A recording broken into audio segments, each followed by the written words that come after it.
আজকে কইছিলাম একটা ভিডিও করতাম আপলোড। আমার একটা চ্যানেল আছিল, আমি যখন এডিআই ক্লাস করাইছিলাম আজ থেকে 2 ইয়ার আগে, তখন একটা চ্যানেল স্টার্ট করছিলাম, কিন্তু কষ্ট হয়েছে গিয়া বিভিন্ন কারণে ব্যস্ততার লাগিয়া আমি আপলোড করতে পারছি না। কিন্তু আজকে আমি দেখলাম যে সিলেবাস বিহারে পেটর ডিএলএডের পেটর একটা মেইন পয়েন্ট আছে, মেইন পয়েন্ট ওটা বিহারে একটা আপনারা সামনে আলোচনা করুন। দেখুন,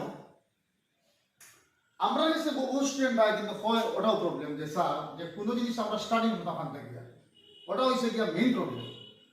বহুত ভালো ভালো স্টুডেন্ট আছে যে স্টার্টিংটা হয় না, যে স্টার্টিং টোটাল কত টিম আছে, কয়টা পয়েন্ট আছে, কোনটা পয়েন্ট আন্ডারে কত মার্ক আছে, কোনটাতে 100% কোয়েশ্চন করে। আজকে ও ব্যাপারে আপনারা সামনে কিছু একটা কথা কইব। দেখুন, প্রথম বলে পেটটা কিতা জিনিস, পেট PNT টেস্ট মতলব কিতা, একজন মানুষও যদি চায় হে টিচিং প্রফেশন আইতো, গভর্নমেন্টের আন্ডারে টিচিং প্রফেশন হে আইতো, তো তখন কিতা হয়, তার করতে লাগবে must be completed DElEd. DElEd বলে একটা কোর্স আছে, যে কোর্সটা হে কমপ্লিট করতে লাগবে মাস্ট। যদি ডিএলএড বিএড আলাদা কোর্স আছে, ডিএলএড আর বিএড যদি কমপ্লিট করতে না পারে, তাহলে কখনো টিচিং প্রফেশনে ঢুকতে পারতো না। আমরা বিভিন্ন গাইডলাইন আছে, এনসিটির বিভিন্ন আছে গাইডলাইনতে, আমি এদিকে আর যাইয়ার না। আমি জাস্ট তখন বলছি যে টিচিং প্রফেশন মতলব হইল গিয়ে ডিএলএড, আর পেটটা কিতা, ডিএলএডটা তুমি কমপ্লিট করতে হইলে গিয়া বা কোর্সে অ্যাডমিশন হইতে হইলে গিয়া একটা এন্ট্রান্স করতে লাগে, একটা টেস্ট দিতে লাগে। যে টেস্টটা যদি একটা স্টুডেন্ট যদি পাস করে, কাট অফের মাধ্যমে যদি পাস করে, তখন সহজে, যেমন এই যে এক্সাম্পল পেটর টেস্ট, ডিএলএড রিলেটেড টেস্ট দিল, পেট পিএনটি টেস্ট দিয়ে যদি ক্লিয়ার করিলা, যদি কাট অফে হয়ে যায়, তখন ডিএলএড এর অ্যাডমিশনের চান্সটা পাইল। তেমন আগে আসলো ডিএলএড হলো 3 প্রকার, 3 টাইপস অফ ডিএলএড। একটা আছিল অনলাইনের NIOS, ইগুড টার্ম আসলো 2017 টু 19। 2017-19 পরে 19 পরে NIOS এর একটা ডিএলএড এটা পুরো বন্ধ করে দিচ্ছে, ক্লোজ করে দিচ্ছে। সো আমরা একটা টাইপের, একটা ধরনের ডিএলএড আমরা পুরো কাট হয়ে গেছে, অর্থাৎ নাই। আরেকটা আছে ওডিএল মুডর, যেটা বর্তমানে বন্ধ করে দিয়েছে। এখন রয়েছে জাস্ট একটা ডিএলএড, এটা হইলো গিয়া রেগুলার মুডর। এখন দেখুন, প্রত্যেক বছর বহু স্টুডেন্ট এইচএস পাস আউট করে, কিন্তু এমন হাই কম্পিটিশন হয়েছে যে ডিএলএড আগে হয়তো 3 প্রকারের। আগে এনআইএস এর মাঝে এডমিশন লইতো, সহজে পাস করে লইতো, ওডিএল লইতো, সহজে লইতো পাস। এখন আমরা মেইন হইছে গিয়া মাত্র একটা টার্ম আছে, একটা প্রসেস আছে, একটা টাইপে গিয়া আমরা ডিএলএড কমপ্লিট করতে লাগবো, যেটা হইলো গিয়া রেগুলার মুড। সো আমরা হাই কম্পিটিশন, আমরা স্টাডি করতে লাগবো। আনা পড়িয়া কোনো মানুষ কখনো সাকসেস হইতে পারে না। এই প্যাটার্ন যদি ফলো করতে পারি, ও প্যাটার্নে আমরা সুন্দর মতো স্টাডি যদি করতে পারি, আমরা ক্র্যাক করতে পারবো। তেমন আমি স্টার্ট করি। সিলেবাস ম্যাটার কিটা, আমি দেখছি কিটা একটা পয়েন্ট সিলেবাস। প্রথম মাত্র হইল গিয়া ডিএলএড 100 মার্ক কোশ্চেন থাকে, মানে টোটাল থাকে 100 মার্ক, 100 মার্কের ডিএলএড কোশ্চেন থাকে। এখন দেখুন, আমি যদি পার্ট কইলাই, প্রথম আমরা ব্রেইন ওখানকে ঢুকাইতে লাগবো, যে টোটাল ওভারঅল যেটা টিমটা যে ঢুকাইতে লাগবো। যদি ব্রেইন ওভারঅল টিমটা যদি না ঢুকে, তাহলে আপনি খান থেকে স্টার্ট করতে আপনার কোর্স খানে শেষ হইব, আপনার স্টার্টিং এন্ডিং পয়েন্টটা যদি না বুঝবেন, কখনো পুরো শেষ হয় না। সো আমরা স্টার্টিং বুঝতে লাগবো, এন্ডিং বুঝতে লাগবো। আমি আজকে সহজ ভাষায় আপনারা স্টার্টিং বুঝাইবো আর এন্ডিং বুঝাইবো। সিলেবাস প্রথম দেখুন, তার আছে 2 সেকশন আছে, 2 পার্ট আছে, 2 ধরনের পার্ট আছে, 2 সেকশন আছে, 2টা অংশ আছে। একটা হলো সেকশন 1, একটা হলো সেকশন 2। সেকশন 1 ও আমার হলো 35 মার্ক, মানে মাঝে 35 মার্ক, আর সেকশন 2 তে গিয়া 65 মার্ক। আমরা প্রথমে বুঝি লিখি যে পেটর যেটা আছে সিলেবাস, তার হলো 2 টাইপ। একটা হলো সেকশন 1 আছে 35 মার্ক, আর একটা আছে সেকশন 2 হলো 65 মার্ক। এখন আমি বুঝতে লাগবো, যেমন কি গতবার আইছে 53 পর্যন্ত কাট অফ আইছে, তে আমি কইছি 53 কাট অফ কি রকম করে, ওখান থেকে স্কোরিং প্লাস হইলে কি এইচএস এর মার্ক এড করিয়া, যারা এইচএস এর বালা স্কোরিং আছে তারা সহজ এখন করে দিব, কিন্তু ওখানে একটু স্কোর করতে লাগবো। এখন তখন পার্ট আমি করছি কি রকম, সেকশন 1 এর আন্ডারে আছে 35 মার্ক, সেকশন 2 এর আন্ডারে আছে 65 মার্ক। এখন দেখুন, সেকশন 1 এর আন্ডারে আছে 3টা আছে বিষয়, 3টা আছে সাবজেক্ট। একটা হইলো English, GK, reasoning. English, GK, reasoning.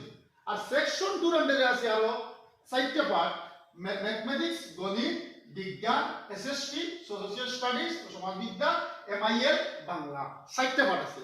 Total যদি আমরা হিসাব করি সেকশন 1 এর আন্ডারে আছে 3টা বিষয় আর সেকশন 2 এর আন্ডারে আছে 4টা বিষয়। এখন দেখুন আমি পাঠ করব ইংলিশ। আমরা ইংলিশ হইতে সময় কিতাব বুঝি, ইংলিশ গ্রামার বুঝি। ইংলিশ গ্রামার দেবো, ইংলিশ গ্রামার যদি আমি মাত মাতি, আপনি যদি ওয়ার্ড থেকে স্টার্ট করেন, সেন্টেন্স থেকে স্টার্ট করেন, পার্টিসিপেট থেকে যদি স্টার্ট করেন, আপ টু হাই লেভেল যদি যায়, মানে গ্রামার অভাব নাই। আমি বুঝছি কি তা গ্রামার যদি ইংলিশের আন্ডারে যদি 20টা যদি টপিকস থাকে, 20টা যদি টপিকস থাকে, আপনি 20টা টপিকস হওয়ার কোনো ইম্পর্টেন্ট নাই। আপনি দেখুন মেইন পয়েন্ট আছে, পয়লা আপনি যখন পুঞ্জি বানাইতে লাগবো, একদম সহজ ভাবে বলছি, পুঞ্জি বানাইতে লাগবো। আপনি ইংলিশের আছে 20টা আছে কি টপিকস, যেমন কি একটা হার্ড টপিকস আমি বললাম নেরেশন, যেখান থেকে 1 মার্ক যদি কোশ্চেন হয়, আমি স্টার্টিং গো এটা আপাতত কাট করতাম। আমার সুজা যেগুলো টপিকস আছে ওগুলো পয়লা আমি শেষ করতে লাগবো। আমার ইংলিশটা কি 20টা 10 মার্ক আছে, 10 মার্ক থেকে আমার পুঞ্জি বানাইতে লাগবো 5 মার্ক। কোন পুঞ্জি? যে একটা সহজ যেগুলো টপিকস আছে ওগুলো পড়ি আমার 5টা মার্ক আমি স্কোর করতে লাগবো। হ্যাঁ, এরপরে তখন আছে জিকে, জেনারেল নলেজ হইতে বার্ড একটা কোশ্চেন বুঝে যায়। আমি আপনারা মানে বুঝাই দিব। টোটাল আছে 15 মার্ক। 15 মার্ক থেকে ইলা 6-7টা টপিকস আছে 100%। যে 6-7টা টপিকস থেকে 6-7 মার্ক আইব শিওর।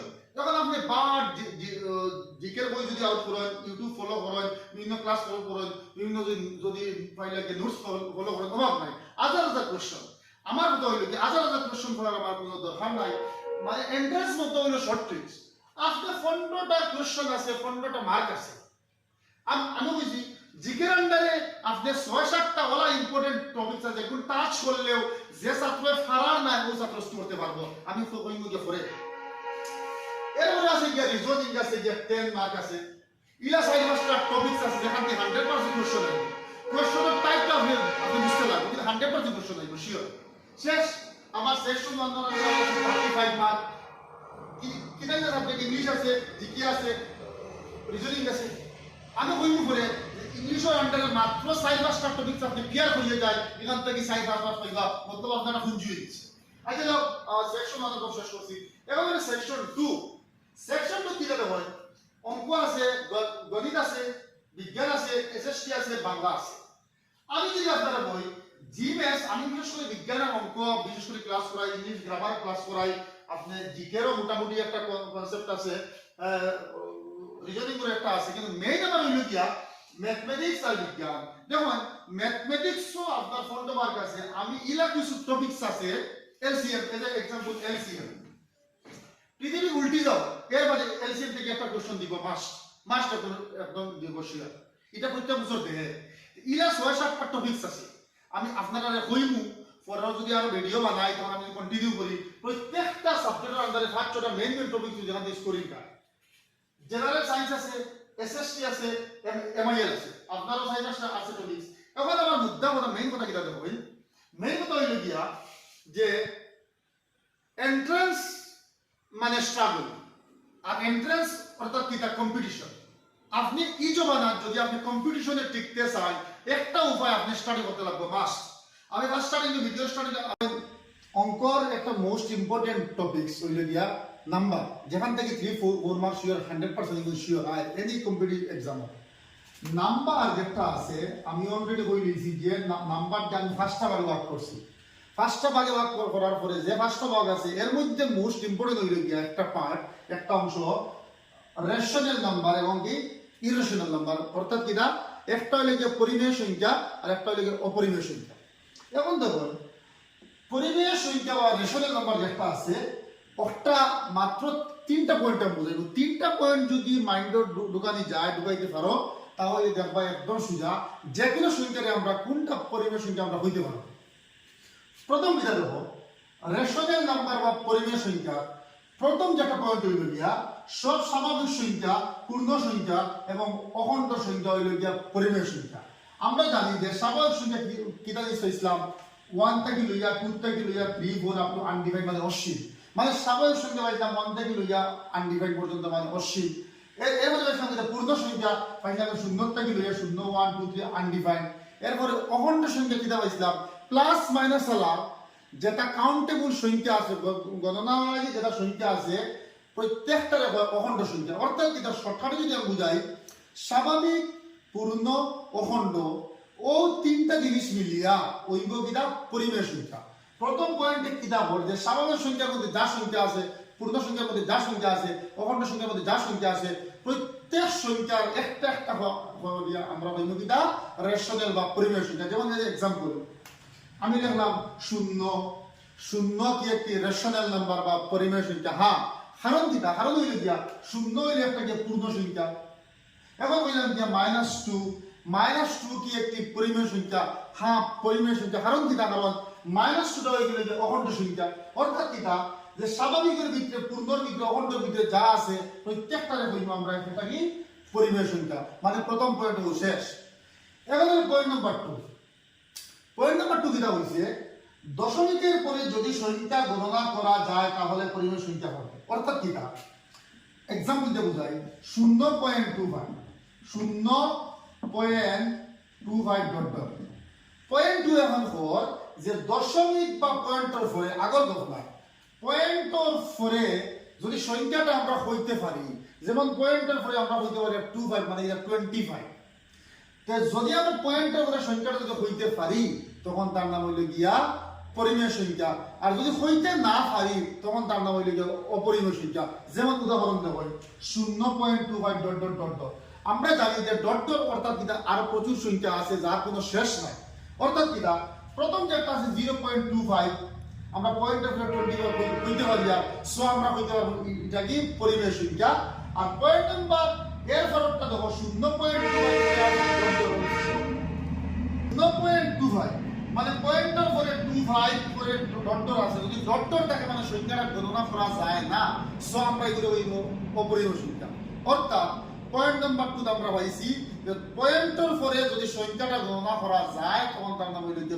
পরিমেয় সংখ্যা আর যদি গণনা করা যায় না তখন তার নাম হইল অপরিমেয় সংখ্যা একটা উদাহরণ দিছি আর উদাহরণ দেই 0.289 মানে কিটা পয়েন্টের পরে 289 289 আমরা হইতে পারি আর গণনা করতে পারি আর সো এটা পরিমেয় সংখ্যা আর 0.256 dot dot dot dot dot dot মানে পয়েন্টের পরে 256 আছে কিন্তু এর পরে আমরা সংখ্যা হইতে পারি আর না অর্থাৎ এটা হইল অপরিমেয় সংখ্যা শেষ পয়েন্ট নাম্বার 2 এখন দেখি পয়েন্ট নাম্বার 3 পয়েন্ট নাম্বার 3 কিটা বলছে দশমিকের পরে যদি একই সংখ্যা বারবার আসে মানে কিটা 0.25 as an example 0.222 dot dot dot dot dot dot এরপর দিলাম 0.25 dot dot dot dot যেমন কিটা বলছি পয়েন্ট নাম্বার 3 দশমিকের পরে যদি একজাত সংখ্যা যদি বারবার আসে যেমন কি পয়েন্টের পরে 2222 আর ডট ডট অর্থাৎ কিটা আরো সংখ্যা কি সংখ্যা 22 সংখ্যা মানে পয়েন্টের পরে যদি একই সংখ্যা বারবার আসে তখন তার নাম হইল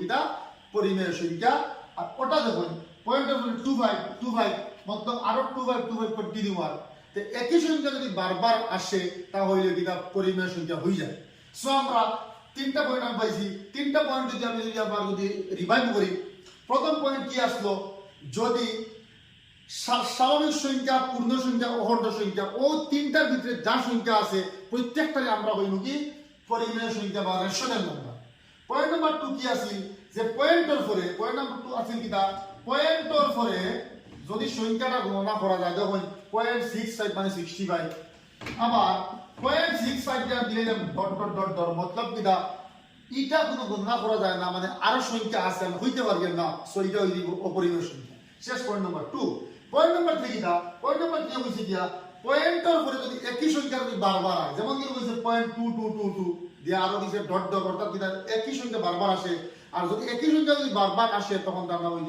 কি পরিমেয় সংখ্যা সো আমি আজকে অ্যাকচুয়ালি আজকে জাস্ট নেসেসারি একটা প্রশ্ন দেখাইছি একটা জিনিস মনে রাখবা যে নাম্বারের মধ্যে rational irrational number most important question হয় ওই অন্যদিন যদি ভিডিও যদি বানাই যদি টাইম যদি বাই অ্যাকচুয়ালি প্রবলেম হচ্ছে যে সময়ের প্রবলেম লাগে জিনিসটা কন্টিনিউ করা হয়ে যায় মানে পুরো জায়গা কঠিন তারপরে আমি ট্রাই করবো যাতে জিনিসটা কন্টিনিউ করতাম প্রত্যেকটা টপিকসের আন্ডারে প্রত্যেকটা সাবজেক্টের আন্ডারে চাইবো মানে ইম্পর্টেন্ট যে আছে টপিক যদি কোশ্চেন হয় ওখান থেকে যদি একটু ইলাবোরেট করিয়া একটু আলোচনা করা সো অমূলত সংখ্যা বা অপরিমেয় সংখ্যা করাই অন্যদিন আর ওভারঅল মাপ কইছি আগে ওভারঅল যে আমরা স্টাডি করতে লাগবো আর আজকের লাগিয়েও আমি শেষ করলাম।